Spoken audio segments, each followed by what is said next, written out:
Well, the first thing that I was thinking about something very similar about how you and Muzharul Islam starts off with architecture, your career in a sense, and both of you are the most prominent architects in India and Bangladesh, basically initiating the profession towards the modern direction. And I was wondering how you saw and how you might see Muzharul Islam saw the whole idea about nation building, if you like, modernity, and the modernization process. I mean, because in some sense it is Bangladesh now, it is part of Pakistan, but we shared the same sort of historical moment. I don't think that we are two countries which are separate. It's one continent. And the issue was very simple that you are now become free. And when the independence comes, the point is how do we really express our independence?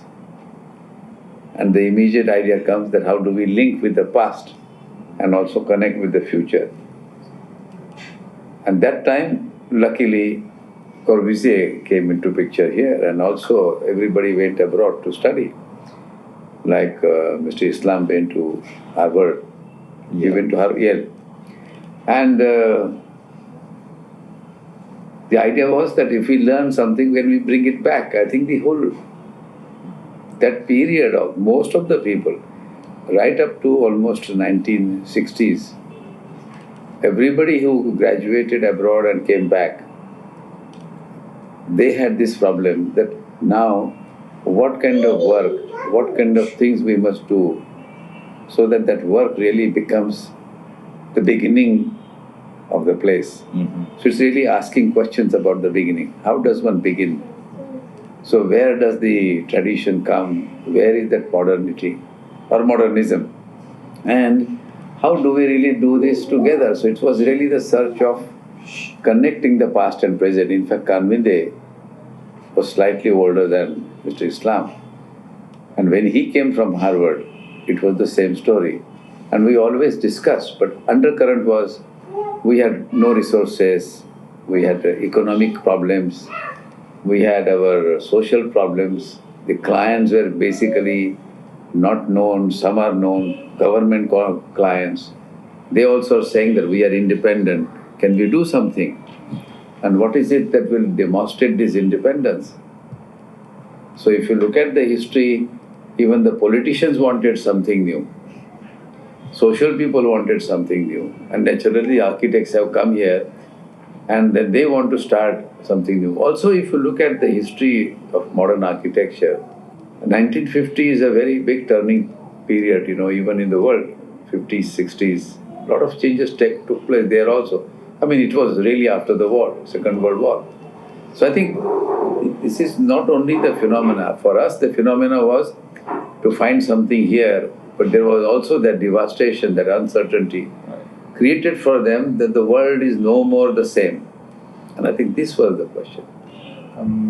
If I may also add here, how I saw Muzharul Islam's approach towards modernity, it's my own interpretation. You may not agree to this. And in a sense, maybe you might react to this too. Well, on the one hand, modernization was very straightforward. There were new building tasks, there were new building types to address in new nation and all that, and architects were engaged to address that. But on the other hand, modernity was also a kind of a new situation, as a sort of, I think, in a kind of social, existential, psychological sense. I think Bangladesh at the time, the immediate past was to be rejected, which was the sort of colonial past, and maybe people dealt with it in a very complicated way. I think Muzharul Islam embraced modernity as a way of returning home. That's how I saw it. Well, when I saw his building, even the fine arts building, which is one of his most significant buildings to me, because I have not seen many, but those which are here, they're good, but that building has a lot more. There are many elements which have come from the contemporary school. The open plan, the open landscape, the columns, the structure. But similarly also it came back and say, all right, what are the local materials and how can we use? Nobody talked about cladding. we began to use, very local material. Brick was common here. And so one of those. Second is also the issues, at that time all over the world where no more air conditioning or expensive stuff. Everybody talked about resources. So then the next question was ventilation, issues, which were connected to maintenance, issues connected to labor. So all these things really brought there. And then the next question is, if we have these tools, if we have a new training of a flexible plan, a new plan, with connected to spaces and jalis and all that, they were there. So the elements which were traditional were now rethought, reinterpreted, and then a plan was made. Actually, it's the transition which happened even with Kanvide's place when he did Atira building in 1950s. That building had very similar vocabulary. He was also searching because we don't know whether a chhajja is right or a jali is right or a roof is right, or all these things happen. But the thing to see is how it is homogenized. I think the best architects at that time knew how to relate it and create something of their own in addition. So the sensibilities were very important. And those sensibilities you could see in Mr. Islam's work quite a lot. I mean, very delicate. There was not that kind of an idea that he would go into Bangla architecture, It was not at all. I mean, there was no Bangla architecture, but he was really trying to find a way, even the open plan and connection to nature. That's what I mean, adopting modernity as a way of returning home. Yes. Because in the 1950s or after the war, if you were starting off as an architect, what should be the platform on which you operate? Because your past is already kind of very complicated. Do you want to pick this or that? And of course, as I was saying, the immediate past is rejected, which is colonialism. So what you base your work on? And I think in a way, so therefore, if you like, what you're saying is a kind of an abstraction of certain things which are essential to the place. Also, when you do that, what you say is, first of all, correct. That is how you go to come to. And then the elements, which they talked about in the modern architecture, the free plan and a curtain wall and a structural separation. So those elements became very predominant, and the reinterpretation happened with our technologies and our skills. So this was really the beginning. For example, if you see today, we have that conflict. We have materials available, but we don't have principles. Well, to return to you then, how did you proceed? Well, I also started, like my first building was Indology, which was built also in 62. And that was using concrete. My house, was done around the same time. The school was done in 64. So all those buildings had a combination of many influences. Corbusier was always behind. History was there. But then I was trying to find out what are the ways to really reinterpret our traditional buildings. Light, first time, for example, I think the Indian architecture talked about light, space, connection to inside, outside. Until that time, the colonial architecture also never talked. It was really a building, enclosure. Now the enclosure begins to really becomes connected, open. Verandas became very important. So climatic devices reinterpreted as architectural elements. And I think that's what I see in his also work. What he did, which I notice in his brick structures, is the delicacy by which he must have decided, I will use brick and I will see how many ways I can articulate the edges, how many ways I can articulate the load-carrying structures, how many ways I can articulate the open and solid and voids. These, I think, are very, very beautifully done by Mr. Islam. Well, in his work, I see sort of two major phases. The first phase is where he actually used more sort of skeletal structure, column structure, and more free and open plan, as you're saying. The art college is a very good example of that. And what I also think as working on the pavilion paradigm, just the columns, That's and right. no walls, really, just the roof, and which is sort of, kind of abstraction of the Bengali building paradigm. Yes. But then he moved on to brick. Not that we haven't used brick in our tradition, but they're kind of very two different psychologies, I think, and two different ways of relating to the ground. One is, lifted up in a sense, no walls, and brick is obviously an architecture of walls primarily, and therefore, and you carve out, openings in a cave-like fashion. So they became really, really heavy, ponderous in a sense. So, and Actually, brick, when Kahn used the brick, even in 74, 60, he came in 62 onwards, and then he continued.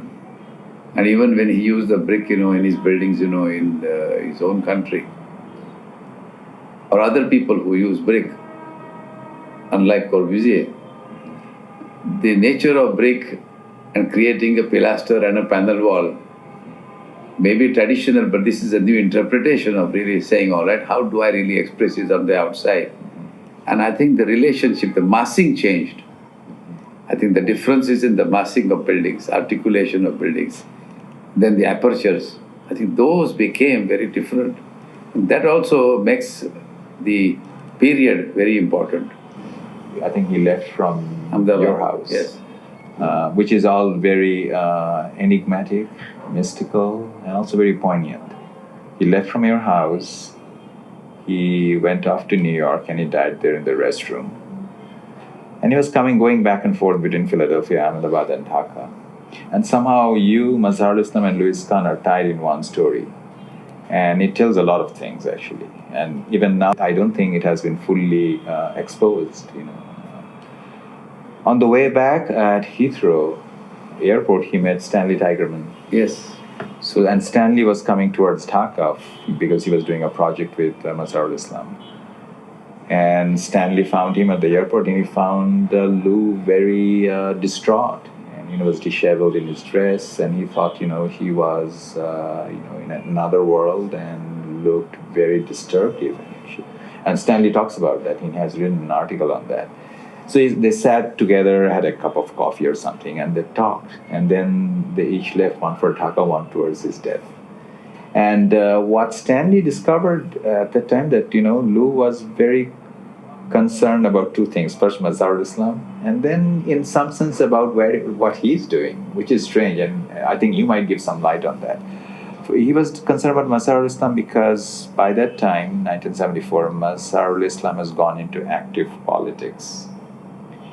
And Lou was concerned, how can an architect leave architecture and join politics? And he was saying, I could not do that. And that led to his other concern, that how does a person like a creative artist as Louis Kahn engage with society? And what is better, like direct activism, as Muzharul Islam was trying to do, and Muzharul Islam might have his own reason to do that. He had his reasons. Or a kind of a high art architecture as Lou Kahn did. So what is... I don't know. I would guess one thing, that this country, this subcontinent, is a very strange phenomenon. Those who come here and live for a long time, or will come frequently, they begin to see this culture very differently. Not everyone. I have seen students. I have seen people coming from outside. I have seen Corbusier and also Lou. The thing that happens is, they come for something and then they begin to look at it, and they look at the paradoxes, they look at the poverty, they look at the richness, they look at the culture, but then they begin to look at the beauty, quietness, pleasantness in the faces of people and animals. Everybody is like that, which you don't see in the West at all. I mean, you really find people under stress all the time, whether they are rich or poor. Corbusier talked to me often about it. And he said, you look at the cows, and you look at the women, and you look at the human beings here. And I don't see that they feel the lack of things, that self-sufficiency has nothing to do with monetary values, which, is what West is made of. Similarly, the students, and similarly, Kahn had this problem. For example, I don't know whether you read, but I think I have written about Kahn before he left. He was in our house, and we were reading and writing, and he says, I was reading in that Chitrakatha about Buddha. Now, why all of a sudden he talks about Buddha, and then how Buddha really slowly went into the stage that he wanted. That means he was already thinking. And I think it has nothing to do with that particular moment of going towards death. No. No. It's an age. At a certain age, you begin to think about saying, all right, now my time may be limited, and I want to know, was this really my purpose? Right. Is it really my purpose? But if we agree with Stanley, he was thinking about his work in life. No, that's what I'm saying. So also you begin to ask questions that what I have done, because he talked about Corbusier that time again. And he says Corbusier started simplifying. Look at his last buildings. Look at the way he has done the buildings. And I would also like to become simpler, simplify further. And if you look at his work, Mellon Center and others are like this. So Muzharul Islam also was like this, because those are all the stages which happened. Not exactly the same. But in India, like for example, why do I do housing? Why I all the time talk about schools? I think, other cultures one would not talk. But one is feeling socially responsible. One feels that one is committed. And in our old tradition, we always use one word called Runanubandh. We are always in debt of our culture. We are eating on this land, the food. We are supported by this land. And someday we must pay back the land. Now this is our tradition. And I'm sure if you ask Mr. Islam, he will tell you the same thing. That yes, that we must pay back. Now the question is, when you see this utter strife happening, the only way you think about it is, how do I pay back this? And that is what made him get into this, because he found somebody who could join hands, or he could join hands and really fight. But it's a fantastic thing to know that somebody who is in the peak of his career, highly respected, that's right, talented, with full opportunities, is willing to drop like this, like Buddha dropped. That one day you leave this, you say, it's okay. If I can't do, but my duty now is not this, my duty is this. I think that's what happened, exactly. And I don't know whether that time he was almost 59, 60. If it is 80 now. He was born in 23, I'm trying to calculate. So 23, 64, yes. 70, 74 you say, no? Right. 55, 60. So these are the periods of transition that happen, but some people it happened fast. And this is what I think must be. Well, the War of Liberation was a big moment. I think it coincided with that, this more active involvement with... Well, but it's very difficult. I must admire, I think it's one of the most admirable things for somebody who has everything and is willing to just give away.